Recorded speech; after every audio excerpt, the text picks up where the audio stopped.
Sorti en 1997, Princesse Mononoke, ou Mononoke Hime en version originale, est le 7e long métrage du réalisateur Hayao Miyazaki. Ce projet ambitieux aura demandé 3 ans de travail et fut le plus gros succès du studio Ghibli, avant qu'il ne soit détrôné par Le Voyage de Chihiro en 2001. Si le film est considéré comme du fantastique et non pas comme de la fantaisie, c'est du fait de sa réalité historique. Le long métrage se déroule en effet durant l'époque Muromachi, entre le XIVe et le XVIe siècle. Même si l'histoire en elle-même a été entièrement imaginée par Miyazaki, on retrouve néanmoins beaucoup d'allusions à différentes mythologies et symboles tirés du folklore japonais.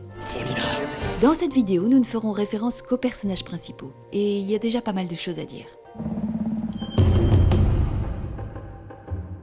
Pour la princesse Mononoke, appelée San, on retrouve cette image de la déesse Kanagayo, souvent représentée chevauchant un renard blanc, une épée dans une main, une pierre précieuse dans l'autre, comme celle que donne Ashitaka à San plus tard dans le film. Ironiquement, la déesse Kanagayo est vénérée principalement par les forgerons, personnage que combat San dans le film. Le héros de Princesse Mononoke, Ashitaka, est inspiré d'un conte écrit par Miyazaki, Le Voyage de Shuna. Il est présenté comme appartenant à la tribu des Emishi. Comme nous le disions, le film est ancré dans un contexte historique. À l'époque Muromachi, le Japon est contrôlé par les shoguns, les seigneurs, auxquels résistent les Emishi, qui sont à l'origine un ensemble de tribus. Le village d'Ashitaka pourrait être assimilé aux Emishi du nord d'Honshu, qui avaient la réputation d'avoir un style unique de combat, utilisant l'arc et le cheval.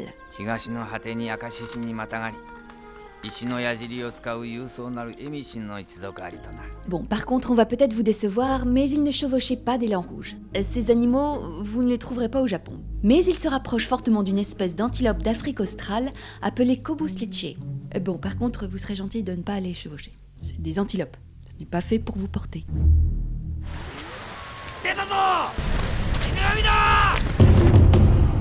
On ne peut pas parler de Princesse Mononoke sans évidemment faire référence aux loups. Les loups sont en effet assez présents dans le folklore japonais. Dans le film, un des hommes les désigne comme Inugami, qui sont des sortes de dieux chiens, souvent affiliés à la magie noire. On peut également penser à la déesse du soleil Amaterasu, désolé pour l'accent, où son nom est associé avec le qualificatif Okami, signifiant à la fois grande déesse, mais aussi loup. Dans le jeu vidéo Okami, elle y est d'ailleurs représentée en louve blanche. On trouve également une autre représentation des loups dans le folklore japonais, avec les Okori Inu, une sorte de loup ou chien des montagnes, dévorant les malheureux promeneurs égarés. Pour la mère des loups appelée Moro, on remarque dans le film que celle-ci est représentée avec 2 queues, une représentation assez similaire à une croyance japonaise et chinoise, le plus souvent associée aux esprits renards appelés kitsune. Dans le folklore japonais, le nombre de queues de l'esprit renard est proportionnel à son âge et à sa sagesse. Selon d'autres légendes, cette créature gagne une queue par siècle et peut en avoir jusqu'à 9. Moro en ayant 2, on peut donc supposer qu'elle est vieille de plus d'1 siècle.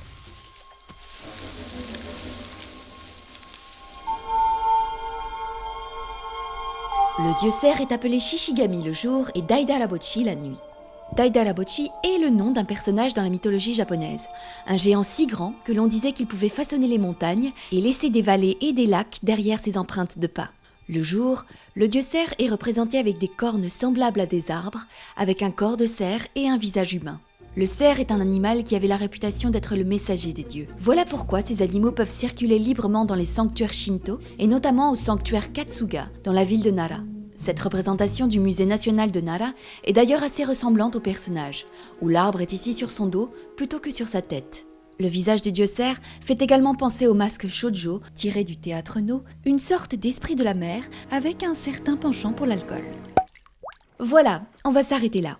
J'aurais pu également vous parler des adorables kodama ou encore de la représentation des sangliers, mais ce sera peut-être pour une prochaine vidéo. En tout cas, pour en savoir un peu plus, on vous conseille l'excellente chaîne Storydive qui a réalisé un incroyable travail d'analyse sur le sujet. D'ici là, on vous recommande de découvrir ou redécouvrir ce merveilleux chef-d'œuvre de Miyazaki qui, en ces temps de confinement, nous offre un merveilleux bol d'air frais.